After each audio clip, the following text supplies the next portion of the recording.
शीत अच्छी मरीजी ठंडे मत ज्वर आसो ठंडा हे मरीजी एमती कहे मैंने मन मानुनी मन जदि मानिला देख जिते भक्त अच्छा माता पिता साधु सत जहाँ अच्छा मन को जिते बेले कह उठ कहले उठब आज्ञा से जनवा के पड़ो जमी बालुक छुआ मैंने जानी ना अज्ञान वशत विद्यार मूल्य को बुझी ना जिते विद्यार मूल्य को बुझी जाए बेले पाठ पढ़न पुआ कह पड़ोनी से मूल्य से विद्यार केते मूल्य अच्छी से मूल्य को न बुझार अज्ञान वशत खाइबा खेलवाटा बेसी भल पाए विद्या कम भल पाए जो पिला माने विद्यार मूल्य बुझी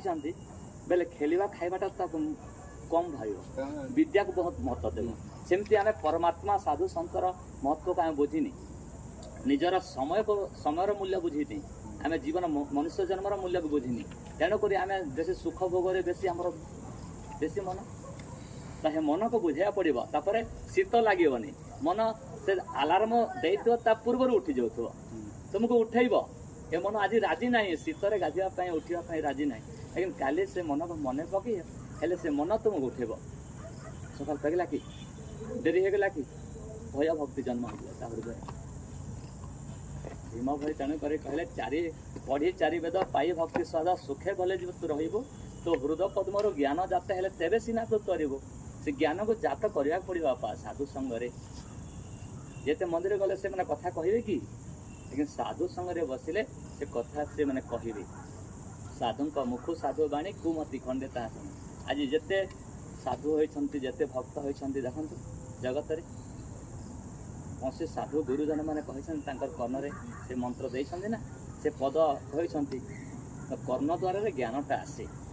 आ अज्ञान निद्राटा भांगी जाए सकाले समस्ते उठुंट हेले अज्ञान निद्रा कहीं उठुना जिते चेतना पाई जाए प्रकृति मोर मानव धर्म मु चारिटा को उठिबी तापरे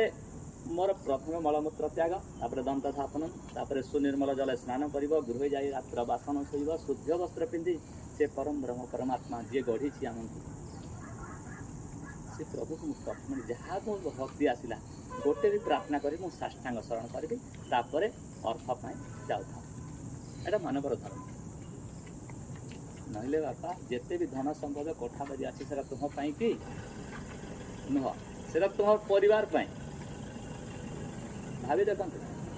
तुम नुह तुम जिते कोटी कोटी टंका रखी था जिते 10 महला घर कर तुम परिवार तुम कौन गल एत अमृत तुल्य मनुष्य जन्म प्रभु देते कौन माने कौन जहाँ आसी प्रभु देते गोटे जनी जन्म होता जीवन महाभाग्य पाई